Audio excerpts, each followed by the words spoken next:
So I hope everybody is fine, and in this video we'll go with Bohr's explanation of spectrum of hydrogen atom. So in fact we'll make use of the postulates of Bohr's model, and in the last video I had talked about those postulates, the important postulates of Bohr's model.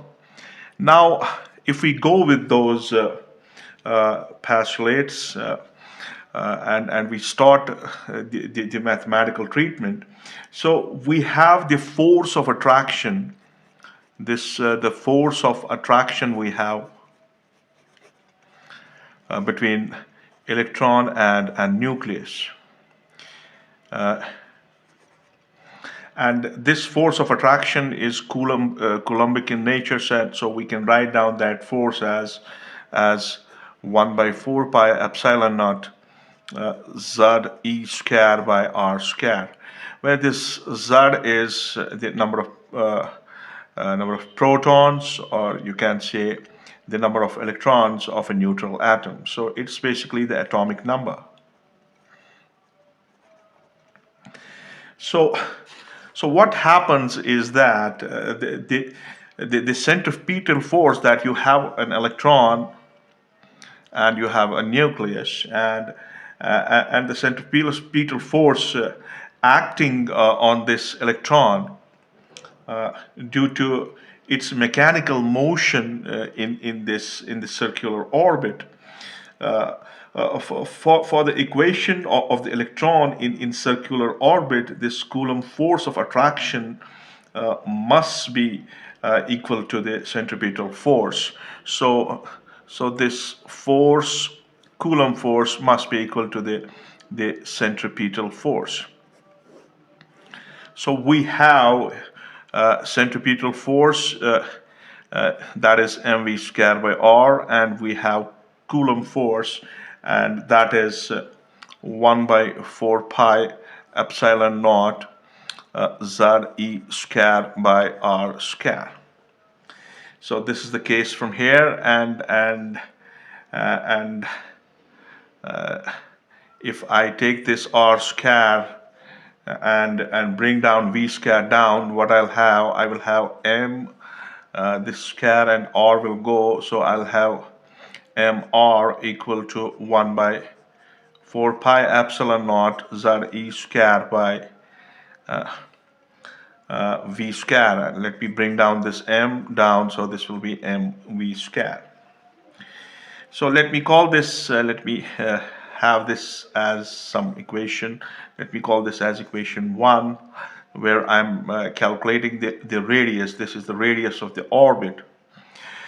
And proceeding from here, let us use the next important postulate of Bohr's model. And what's that postulate is that the angular momentum, angular momentum is L, that is mvr. This angular momentum is equal to the integral multiple of some number, and that number is h by 2 pi.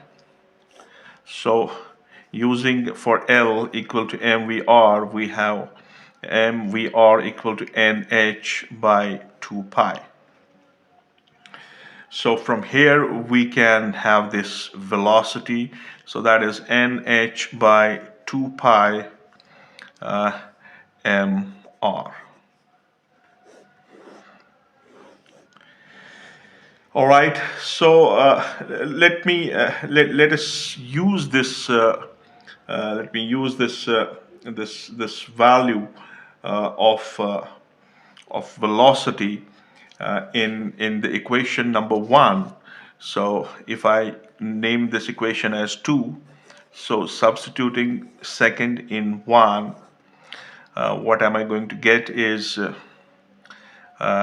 radius of the orbit. That will be 1 by 4 pi epsilon naught Z E square by, okay, what's there? We have mv square, so we have m and and v square will be this thing. So we can make the square of this thing. This is n square h square. Now this thing will go up, so you will have 4 pi square m square and then r square. This will be the case. And from here, we can calculate r. So r and square will cancel. And let us proceed from here. So what am I going to get is r, and r will be what? So this 4 pi epsilon naught, then m n square h square m, this is n square h square, and I will have divide by z e square. So this should be the case. And if I boil down this is r is anything missing? I think yes, I have committed some mistake here, because this pi and square will cancel, and this 4 and 4 will also cancel. So I won't have any 4 here. What I'm left with is a single pi, and this pi will stay in the denominator of this equation. Now I think it's fine. What about m? Am I right for m? No, I'm not right. I'm wrong. This m and square will cancel. All right, so I will have m. That too will be in the denominator. So here I have no m. Here I'll have m. All right. So what have we got? Is the radius of nth orbit, and what is that? That is epsilon naught and n square h square by z e square pi m. So I can have this Rn equal to epsilon naught h square by z e square pi m times n square. That should be the case. Okay. Now I would like to name this. From this equation, I'm going to get the radius of the orbit of the electron. If n is equal to 1, it's in the first orbit, second orbit, third orbit, and this way the things will go on. Now, this equation gives me the radius of the nth stationary orbit. So that's why I have denoted it by Rn. Right? Now, talking about let me name this as equation 3 for the time being. Let's see where we reach out from here. Now, talking about the kinetic energy of electron, the kinetic energy of electron that's revolving in some nth orbit. What will be that? That will be 1/2 of m vn square. Now this vn is what? This is the velocity of electron. I will quote it. This is velocity of electron in nth orbit, and that should be clear. All right. So for nth orbit equation that we have here, this equation may be rewritten. I mean, in terms of Vn square. Now, if I go back to the basic equation for R, where is that? This is V, and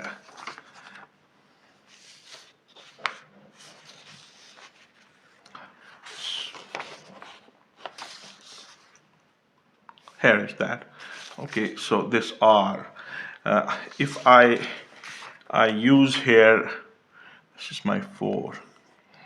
Okay, I will use here for radius as 1/4 pi epsilon naught z e square by m v n square. So I would like to generalize this, and keep it as Vn square.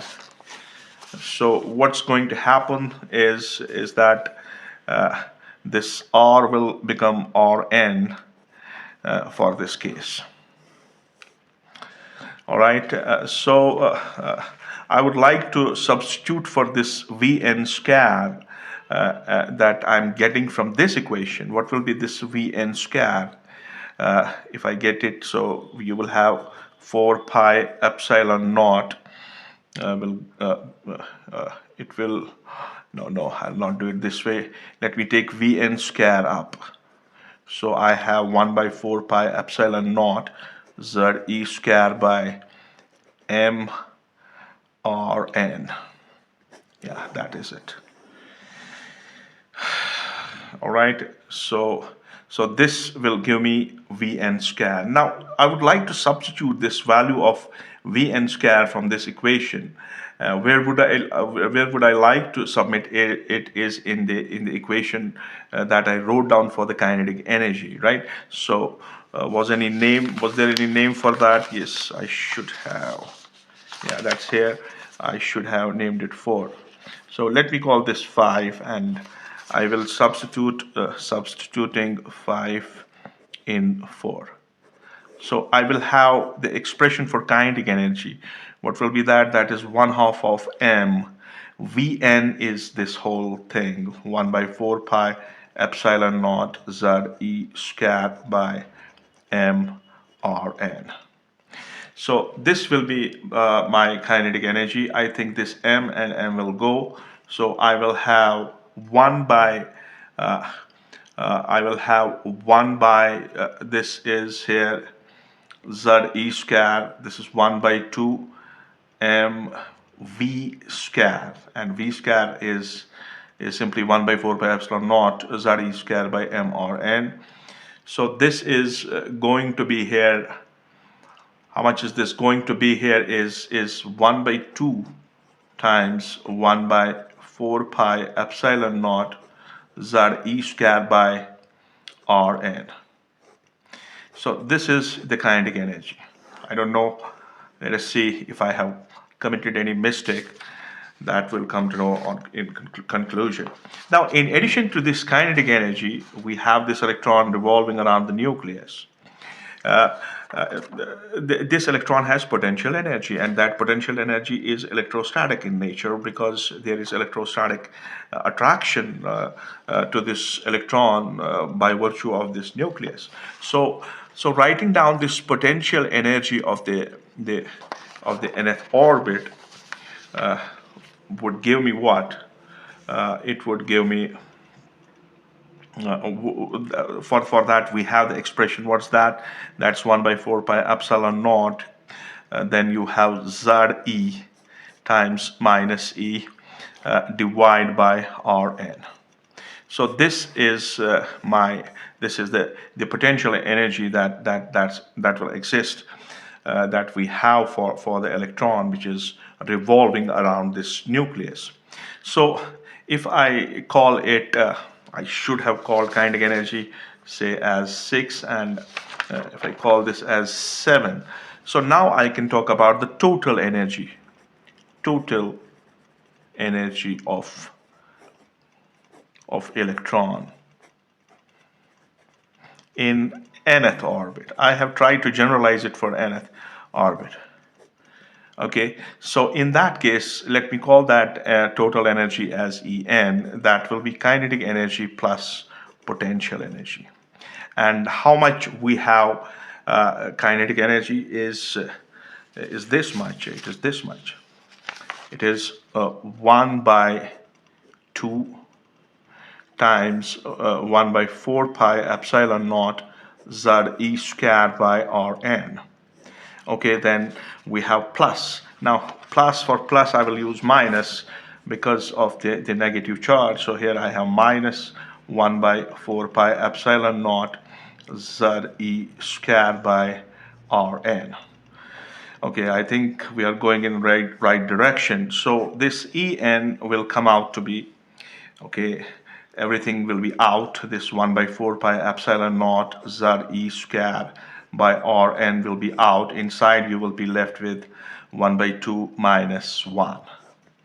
So, so from here you will get minus 1 by 2. So En will be, it will be minus, what minus? It will be minus, from here you will have 1 by 2. 1 by 2 times 1 by 4 pi epsilon naught Z E square by Rn. So this is the total energy of this electron, which is revolving around this nucleus. All right. So things should be clear here. Now the point is that that why we are getting total energy as negative. Since we have the system is bound. We understand that the total energy for the bound system is always negative, and this this negative sign is the indicator of that it's a bound system between the nucleus and that of the between the nucleus and that of the electron. So if I take this equation to a more, if I boil down this equation to a little bit more, let me call this, I don't know where I am right now, this is equation 8. So this is my 8, and what should I say is that this En I can write down as, in simplest form, I would get this minus Z square out, and inside what I'll be left with, what I'll be left with by making use of Rn. So because Rn I have not substituted yet, so where is Rn? Yes, we have Rn. Where is that? Yes, that's here.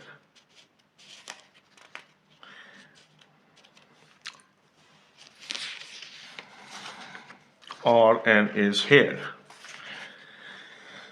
So what are we left with is this 1 by 4 pi epsilon naught. Then we have Ze squared by Rn, and now for Rn I'm using equation 3rd, and for Rn I have epsilon naught h square. All right, this Ze square pi m will go up. So this is not this is Ze square, okay, pi m, it will go up, and this n square will come down. This is n square will come down.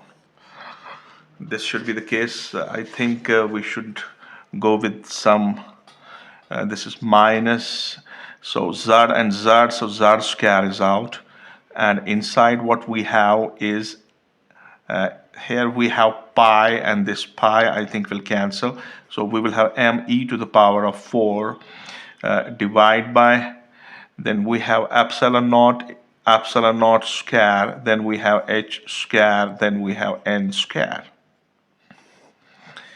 Okay, this should be the case, right? And if I make a little bit of modification, this is me to the power of 4, this is epsilon naught square, this is h square, I will write h cube, and here I will write c as well. So I will multiply with that h and c, and n square I will get out. Now this thing, this whole thing, this me to the power of 4 by epsilon naught square ch cube, and I think I have lost the number, so this is 2 4s are 8, so 8 is here and 8 is here, so this 8 times this whole thing is called as Rydberg constant. We call it Rydberg constant. So Rydberg constant is R, and it's defined as simply this number, me to the power of 4 by 8 epsilon naught square ch cube. All right, I think it should be clear till now. Okay, so this gives us a convenience to interpret the results and molding down this whole thing into a constant known as Rydberg's constant. So we can write down this equation for energy, the total energy of this electron, uh, and we can write it in terms of Rydberg constant. So to move on, so what will be that? That will be En, that's minus Z square Hc by N square, and here we have Rydberg's constant.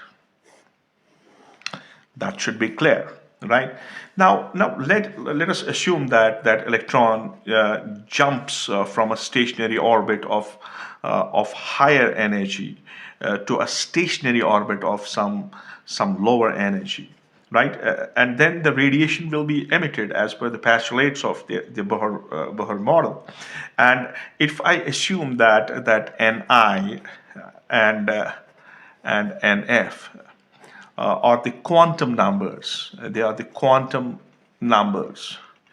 They are the quantum numbers of initial and final state. Initial and final state. Then then I can have for I will write minus Z square or Hc by Ni square.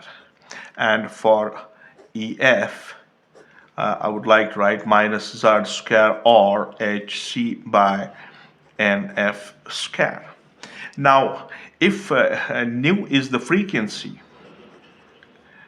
so then we have another postulate of Bohr's model, and what's that postulate? That this nu, the frequency of the radiation that will be emitted when this electron will jump from some higher orbit to the lower orbit, that will be what?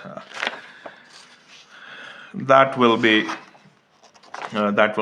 frequency will be EI minus EF divided by H. That should be the case, right? So we can use the values for EI and EF. So the frequency will come out to be it will be minus Z or C by Ni square minus times minus Z square or C by Nf square. Okay, that should be the case. So this will be minus minus, this will give us plus. So nu will be Z or C, Z square, we have square of it, divide by Z or C divide by H. What is H? Yes. That H will cancel with the H that's involved here. Okay, so there will be no H because there is H. This H will go with this H, so there will be no H. And what are we going to get here is so we will have 1 by Nf square minus 1 by Ni square. So this should be the case. And we would like to define a number here, what's called as wave number, and this wave number is the reciprocal of the wavelength of this emitted energy the energy that we have that's emitted from this transition from higher energy to lower energy. So there is the emission of energy. So this is the frequency of that, and we can use for nu equal to C by lambda. So this is Z square or C. The C and C will go also times 1 by Nf square minus 1 by Ni square. So the reciprocal of this wavelength is called as wave number. So So to write down this 1 by lambda as wave number is nu bar. So this is what this is, wave number, right? So this wave number will be, yeah, it will be z squared, then Rydberg constant times 1 by nf square minus 1 by ni square. So that's the case in front of us, and this equation that we have here, this equation successfully explains the origin of various spectral lines. That spectral lines that are observed. Now, as spectral lines, a spectral line is emitted when an electron jumps from some when it jumps from an when it jumps from one orbit to another orbit, when it jumps from one quantum number to another quantum number, then there, a series of lines is obtained due to the jumping from one state to another state. Now, we would like to boil down this equation for hydrogen atom. So uh, for hydrogen atom, this Z is simply equal to 1. So this wave number will be R times 1 by nf square minus 1 by ni square. Now, having a discussion on this wave number, let us discuss this. So now, if now it depending on the jump, where from the jump is and where the destination of the jump is, it gives birth to the series of spectral lines, right? And different observed series in the spectrum of hydrogen can be obtained from this equation. And if we start with say if we start with the very first series, what's called as Lyman series. Now this spectral series in the spectrum of hydrogen atom is found in ultraviolet region. Ultraviolet region.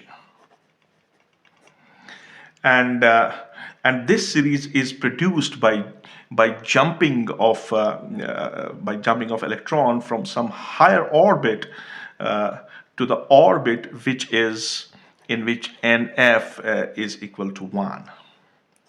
Okay, so for that the wave number will be 1 by which is simply the reciprocal of the wavelength, that will be r times. So the final destination is 1 minus ni square. All right. Now this ni can be it can be 2, it can be 3, it can be 4, and so on and so forth. And now if we have a transition to the second orbit, we call that series as Balmer series. Now, for the Balmer series, this series is found in invisible spectrum. Okay, so in this case, this is produced when electron jumps from higher orbit to nf equals 2. So in that case, the wave number is going to be r times 1 by 2 square minus 1 by ni square. Right? So here in this case, n can have the values from 3, 4, and so on and so forth. Then the third one is the Paschen series. And Paschen series, this series is found in infrared region. Infrared region.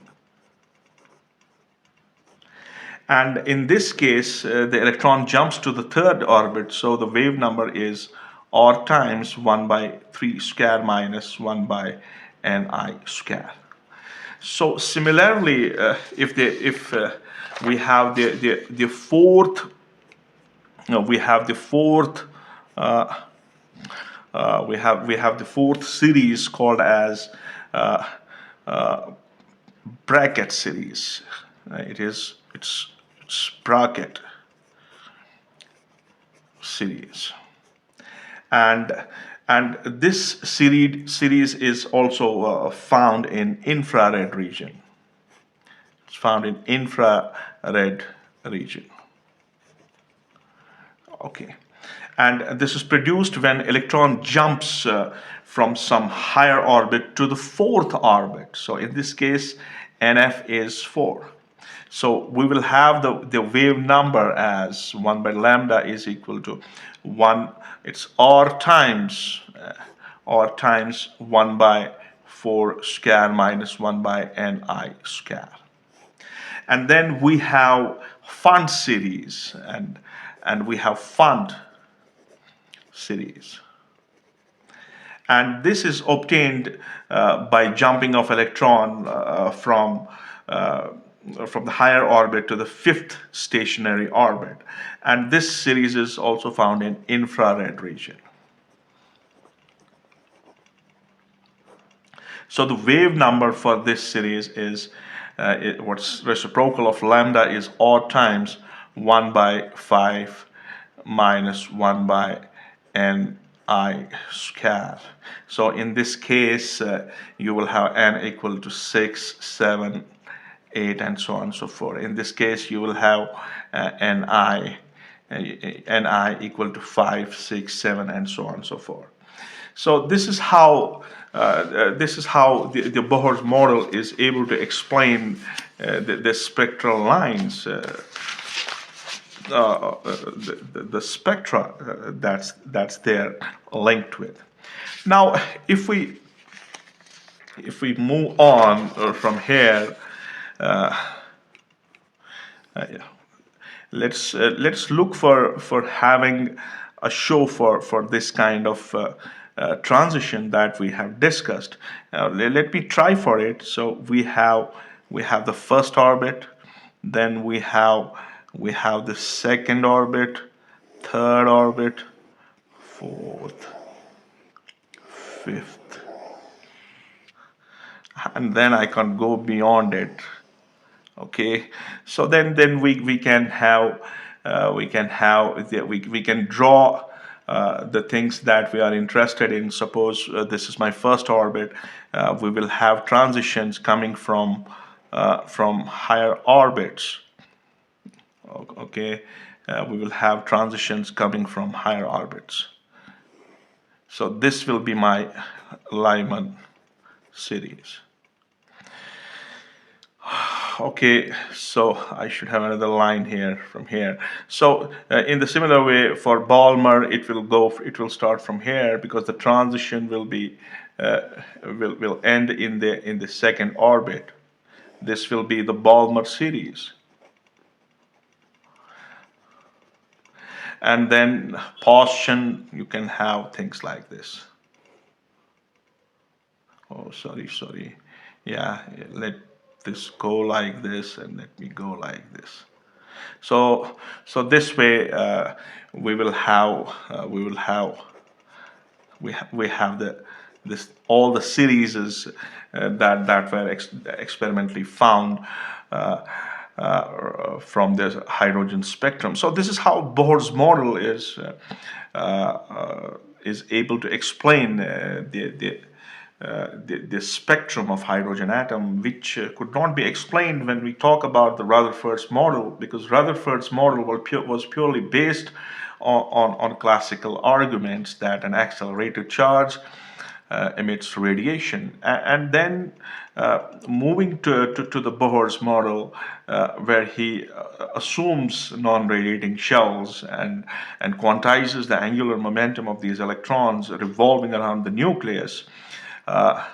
the hydrogen spectrum could be explained, because uh, otherwise we should have continuity in the spectrum of hydrogen atom from Rutherford's point of view.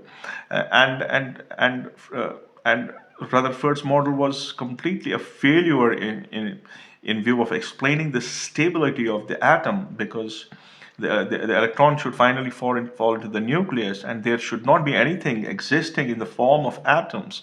And and this thing was postulated by Niels Bohr, and Bohr was able to explain the hydrogen spectrum.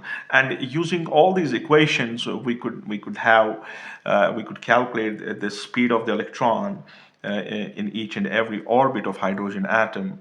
We can calculate the energy of the electron in the first orbit, second orbit, and third orbit.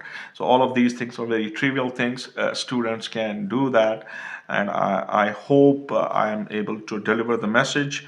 So with this, goodbye and good luck. Have a nice time.